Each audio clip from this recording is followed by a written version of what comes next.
ନୂଆ ନୂଆ ସାଂଗଠନିକ ପରିବର୍ତ୍ତନ ହେଇଛି।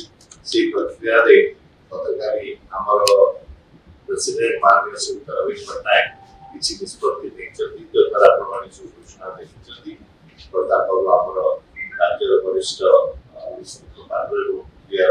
କାର୍ଯ୍ୟକ୍ରମର ସଂଯୋଜକ ହେବେ। ମୋତେ ମଧ୍ୟ ଗୋଟେ ନୂତନ ଦାୟିତ୍ୱ ଦିଆଯାଇଛି। ଆମେ ଆଜି ଏ କାର୍ଯ୍ୟଭାର ସମ୍ଭାଳିଛୁ। ଆପଣ ଦେଖିବା କେମିତି ଏ କାର୍ଯ୍ୟ ଆଗକୁ ଯିବ।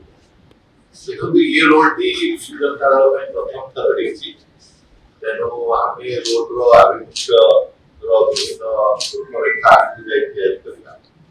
ମେନ୍ କାର୍ଯ୍ୟ ହେଲା ମାନ୍ୟବର ଆମର ପ୍ରେସିଡେଣ୍ଟ ଶ୍ରୀଯୁକ୍ତ ନବୀନ ପଟ୍ଟନାୟକଙ୍କର ରାଜନୈତିକ କାର୍ଯ୍ୟକ୍ରମ ଦଳକୁ ଆଗକୁ ବଢେଇବା ପାଇଁ, ଦଳକୁ ଲୋକମାନଙ୍କ ପାଖରେ ପହଞ୍ଚିବା ପାଇଁ ଆମର ଯୋଉ ମୁଖ୍ୟ ବିରୋଧୀ ଦଳ ହିସାବରେ ଏବଂ ଓଡ଼ିଶାର ଶୁଭଚିନ୍ତକ ହିସାବରେ ଯୋଉ କାର୍ଯ୍ୟକ୍ରମ ରହିଛି ତାକୁ ଆଉ କଣ କଣ ନୂଆ ଆଭିମୁଖ୍ୟ ଦିଆଯାଇପାରିବ, ସେଥିରେ ଆମର ମାନନୀୟ ସଭାପତିଙ୍କର ଯୋଉ ଆଦେଶ ନିର୍ଦ୍ଦେଶ ରହିବ ତାକୁ କାର୍ଯ୍ୟକ୍ରମ କରିବା ହେଉଛି ମୋର ରୋଲ ବୋଲି ମୁଁ ବିଶ୍ୱାସ କରେ। କିନ୍ତୁ ଏ ରୋଲଟା କିଭଳି ଭାବେ ହବ ସେଇଟା ନବୀନ ବାବୁଙ୍କ ନିର୍ଦ୍ଦେଶ କ୍ରମେ ହୁଏତ ବଦଳିପାରେ ସମୟ ସମୟରୁ। ତେଣୁ ଆଗାମୀ ସମୟରେ ଆପଣମାନେ ଦେଖିବେ ଏ ରୋଲଟା କେମିତି ହଉଛି। ନୂଆ ନୂଆ ସାଂଗଠନିକ ପରିବର୍ତ୍ତନ ହେଇଛି। ସେଇ ପ୍ରକ୍ରିୟାରେ ଗତକାଲି ଆମର ପ୍ରେସିଡେଣ୍ଟ ମାନନୀୟ ଶ୍ରୀଯୁକ୍ତ ନବୀନ ପଟ୍ଟନାୟକ କିଛି ନିଷ୍ପତ୍ତି ନେଇଛନ୍ତି, ଯଦ୍ୱାରା ଆପଣମାନେ ସବୁ ଘୋଷଣା ଦେଖିଛନ୍ତି। ପ୍ରତାପବାବୁ ଆମର ରାଜ୍ୟର ବରିଷ୍ଠ କାର୍ଯ୍ୟକ୍ରମର ସଂଯୋଜକ ହେବେ। ମୋତେ ମଧ୍ୟ ଗୋଟେ ନୂତନ ଦାୟିତ୍ୱ ଦିଆଯାଇଛି। ଆମେ ଆଜି ଏ କାର୍ଯ୍ୟଭାର ସମ୍ଭାଳିଛୁ। ଆପଣ ଦେଖିବା କେମିତି ଏ କାର୍ଯ୍ୟ ଆଗକୁ ଯିବ। ଦେଖନ୍ତୁ, ଏ ରୋଡଟି ଫ୍ୟୁଜନ କାରଣ ପାଇଁ ପ୍ରଥମ ଥର ହେଇଛି।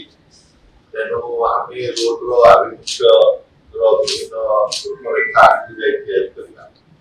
ମେନ୍ କାର୍ଯ୍ୟ ହେଲା ମାନ୍ୟବର ଆମର ପ୍ରେସିଡେଣ୍ଟ ଶ୍ରୀଯୁକ୍ତ ନବୀନ ପଟ୍ଟନାୟକଙ୍କର ରାଜନୈତିକ କାର୍ଯ୍ୟକ୍ରମ ଦଳକୁ ଆଗକୁ ବଢେଇବା ପାଇଁ, ଦଳକୁ ଲୋକମାନଙ୍କ ପାଖରେ ପହଞ୍ଚିବା ପାଇଁ ଆମର ଯୋଉ ମୁଖ୍ୟ ବିରୋଧୀ ଦଳ ହିସାବରେ ଏବଂ ଓଡ଼ିଶାର ଶୁଭଚିନ୍ତକ ହିସାବରେ ଯୋଉ କାର୍ଯ୍ୟକ୍ରମ ରହିଛି ତାକୁ ଆଉ କଣ କଣ ନୂଆ ଆଭିମୁଖ୍ୟ ଦିଆଯାଇପାରିବ, ସେଥିରେ ଆମର ମାନନୀୟ ସଭାପତିଙ୍କର ଯୋଉ ଆଦେଶ ନିର୍ଦ୍ଦେଶ ରହିବ ତାକୁ କାର୍ଯ୍ୟକ୍ରମ କରିବା ହେଉଛି ମୋର ରୋଲ ବୋଲି ମୁଁ ବିଶ୍ୱାସ କରେ।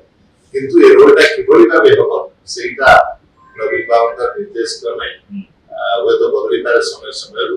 ତେଣୁ ଆଗାମୀ ସମୟରେ ଆପଣମାନେ ଦେଖିବେ ଏ ରୋଲଟା କେମିତି ହଉଛି।